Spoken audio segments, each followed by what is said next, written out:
Okay, good evening. My name is Novembre, so thank you for coming out this evening. What a fantastic turnout.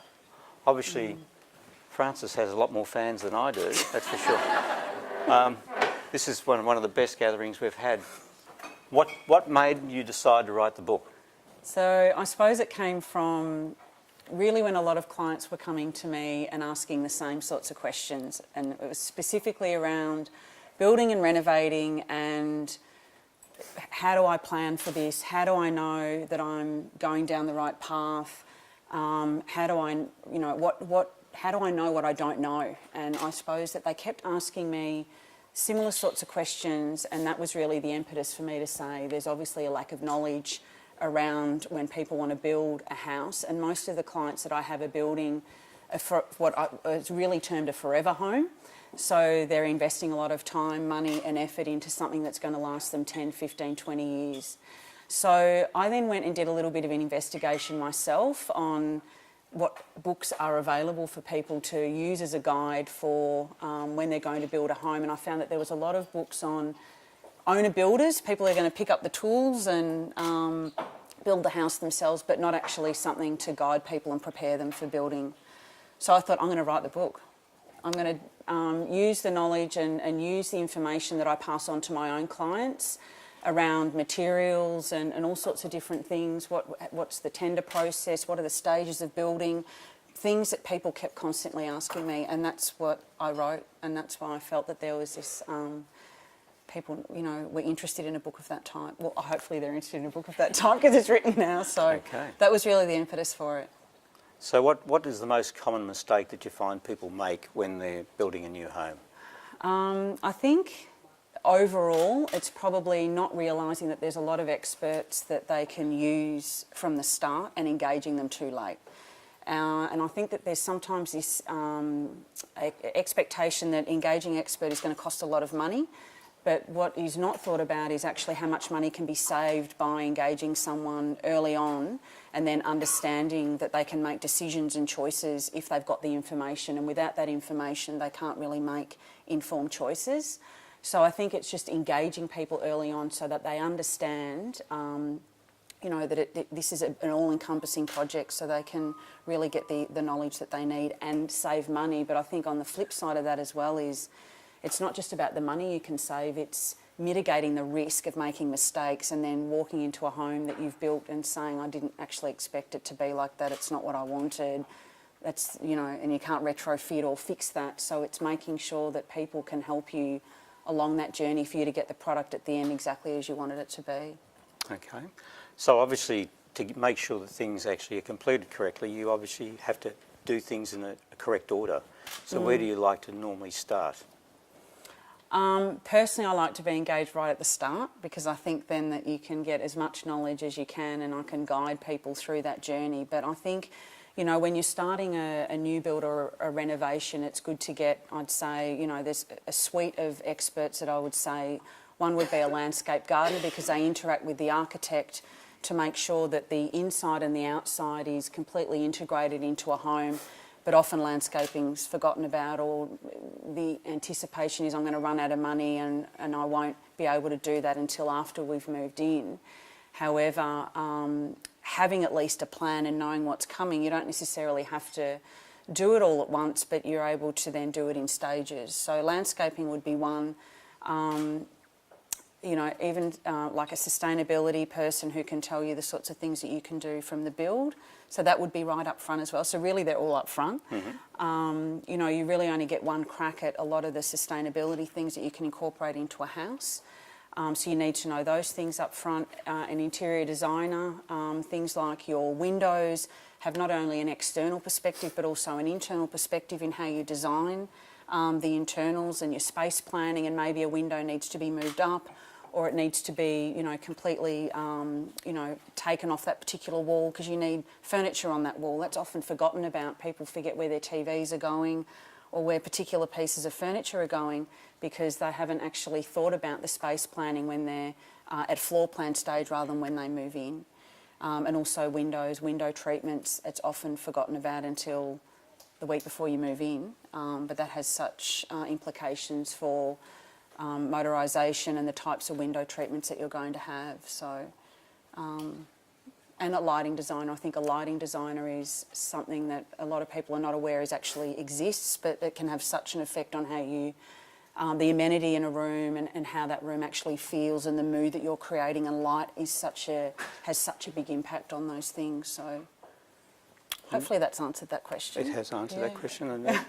And being obviously in furniture, I sort of, when we were having this discussion earlier, one of the things that when we first started, which is now 33 years ago, our first client bought a lot of our furniture, and if it wasn't for him, we probably wouldn't be here today.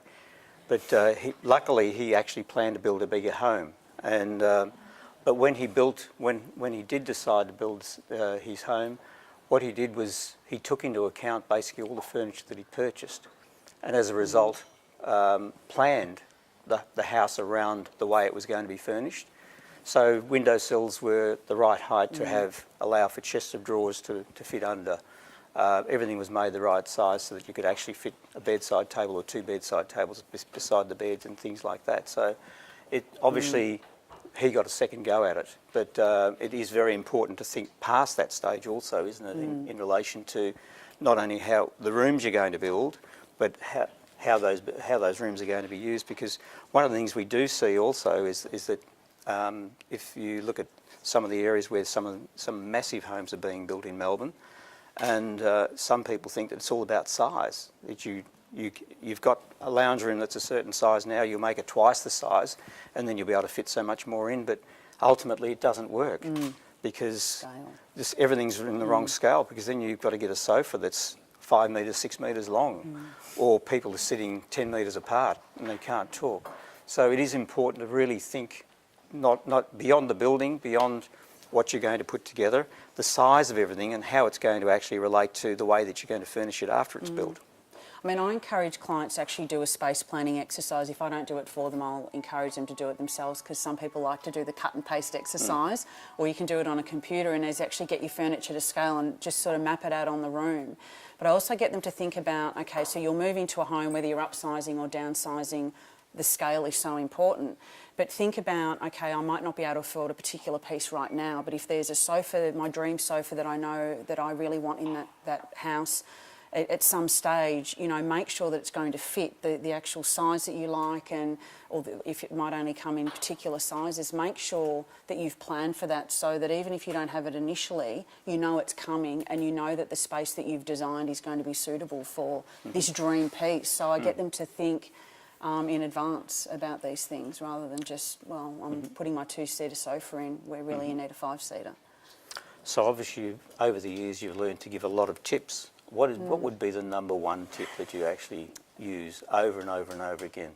I think it's, and I'm really passionate about this as well, is around creating flexible spaces and adaptable spaces on a floor plan. So a house that is going to function when you might be a professional couple, to when you've got young children, to when they become teenagers, to when you're an empty nester again, that the spaces that you've created in the home can actually be adaptable. And I'm really, this is a little bit controversial, but I'm not a mad fan about the big retreats upstairs.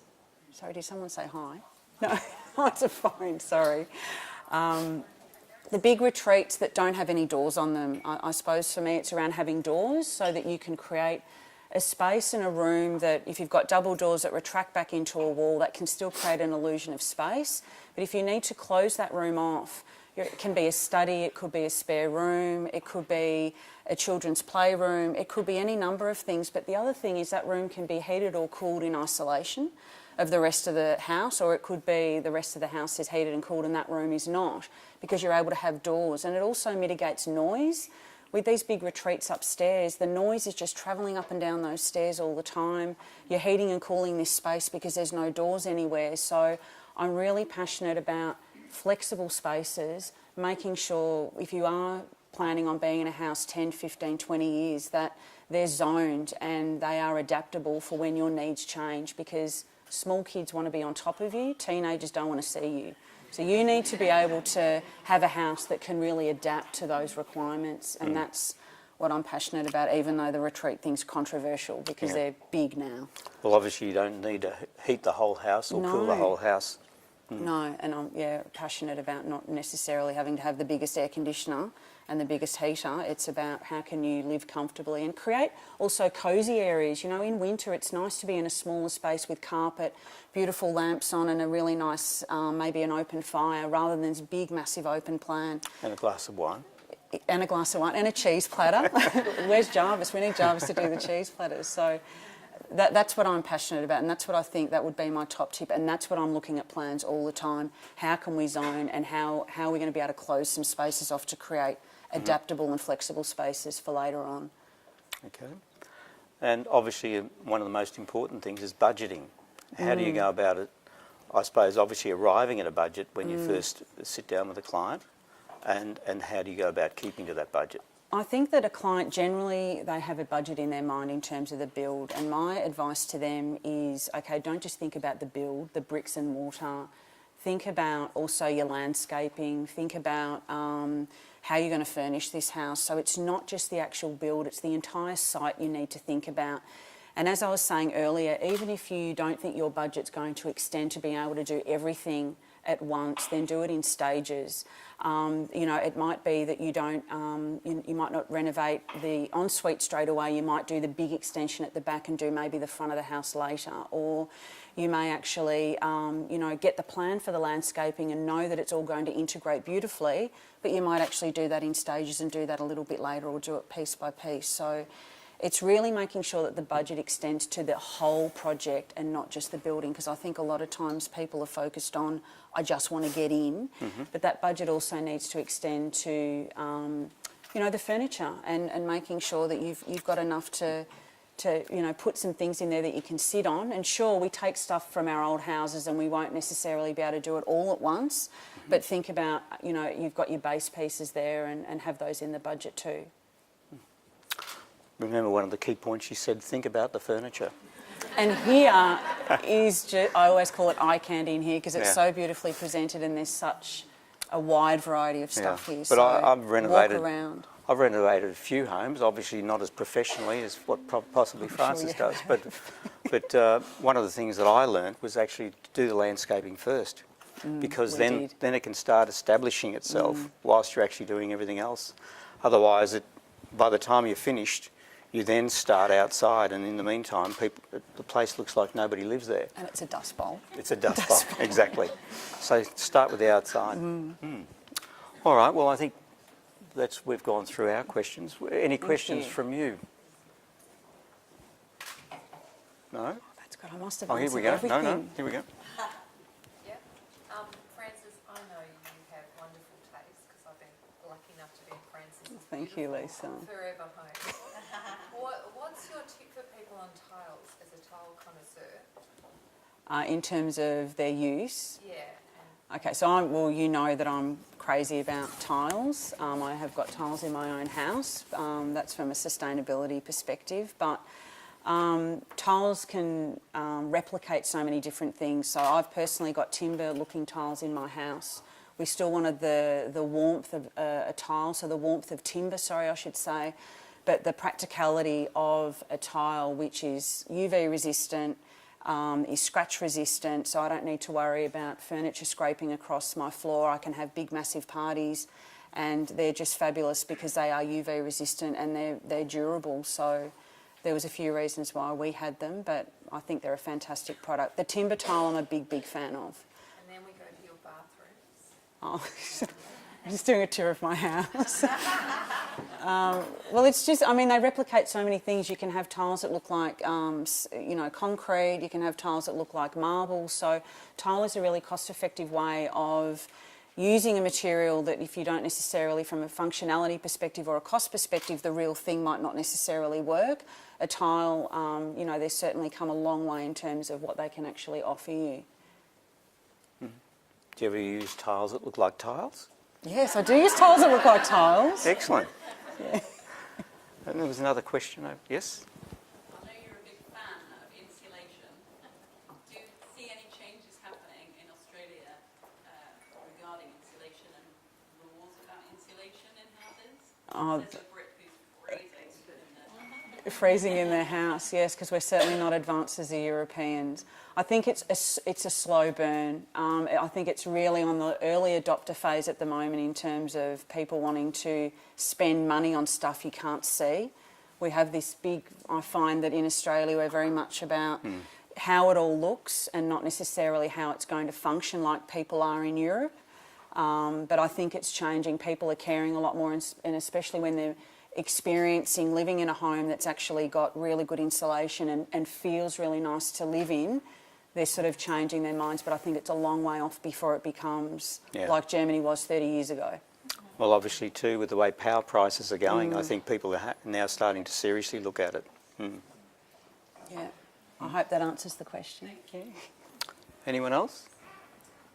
Frances, what about, you talked a little bit about curtains before, but there seems to be a trend for electronic curtains.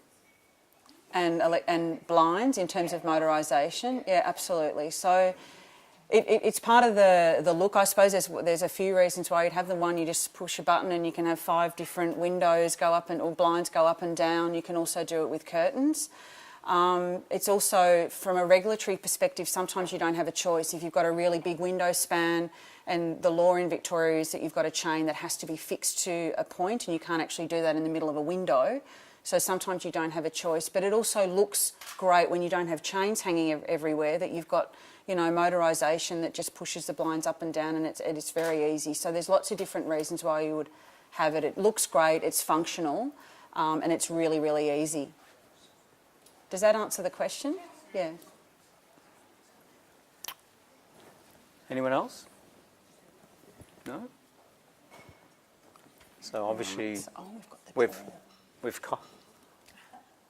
All right, sorry. We've got our drawer, so we'll just go and get our... I'll just... In the drawer, It's right. we're talking about sustainability and being passionate about that. If you were to give the top things that you think people should focus on with sustainability in a house. Okay, orientation.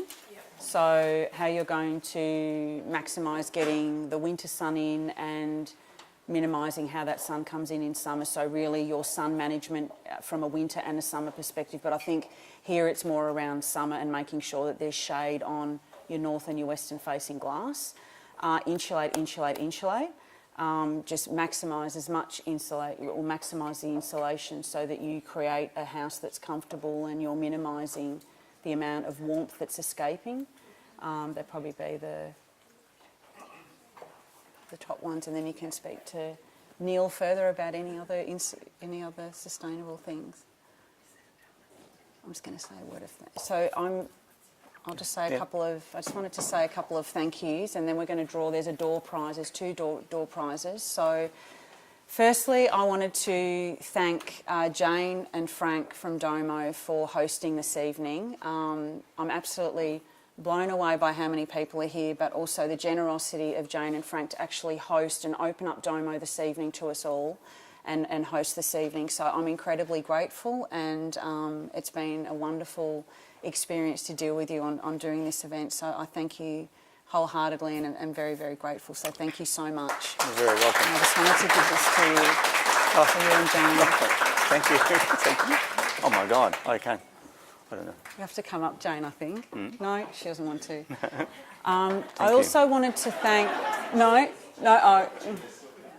I also wanted to thank my partner, Neil, who puts up with my brain-stormed ideas of I'm going to write a book in a couple of months and I'm going to do this and I'm going to do that. And he gives me the freedom to be able to do my job and for me to be able to give up my corporate life and follow my passion. So without the support of Neil, I wouldn't be able to do these things and I wouldn't have the business that I have. So I really thank you.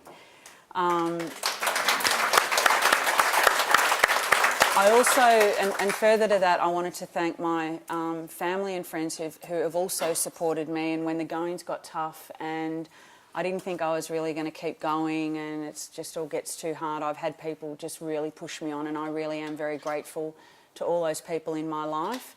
And last but not least, I really wanted to thank every one of you that has come tonight. I cannot believe when I'm sitting here how many people are here that have come to support this launch tonight. So Thank you so much for coming. It means so much to me and I'm very, very grateful. So thank you very, very much. And I have actually forgotten, I also want to thank Kathy and Nikki who are part of the White Pebble team. They were on the reception desk and they've been a great, great support for me over the last few months, but particularly for the launch, so thank you very much. All right, now we'll do the draw. We'll do the draw? Yep. You can. Okay. You try. So there's two prizes tonight. The first one is for a consultation with myself, and the second one is a beautiful lamp that Domo have donated, which is beautifully wrapped up. So, well, there it is. So what's this one for, Frank? Well, make it you first, I think. All right, so this is for the consult. It's Kylie Carmichael. Oh, we'll keep that. And now this is for the lamp.